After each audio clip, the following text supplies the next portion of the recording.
Publishing and writing myths that all writers should be aware of, and I'm breaking them down for you.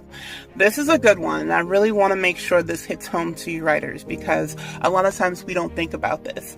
But good writing does not always rise to the top. I'm sure many of you have looked at bestseller lists and gone on Amazon and asked yourself, this is such a bad book. Why is it doing well? Well, one, you're not the audience for that book, so you probably hated that book for a reason.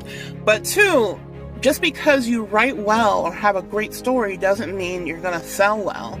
A lot of times you have to make sure you know how to package your book to the right audiences. And you'll hear me say audiences a lot when I talk to you because audience is so important. If you write for the wrong audiences, you will not sell your books. And I don't care what you write, whether you write horror or fantasy or crazy historical sci-fi fantasy that takes place in a weird world. I don't care how crazy your story, plot, or world is. You need to know who you're writing for. And to do that, you need to know things that I always tell writers to be aware of. And these are 6 things that I want you to be aware of.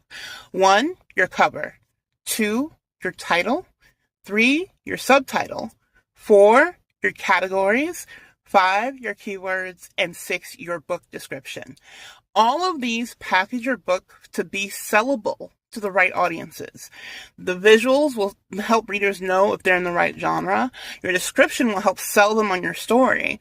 And things like categories and keywords are metadata that helps put you in front of the right readers. All of these help work together to make your book findable and searchable on platforms like Amazon, Barnes & Noble, Kobo, and even iTunes. So you need to know who you're writing for and know what they expect in that genre so you can make sure you're meeting their expectations.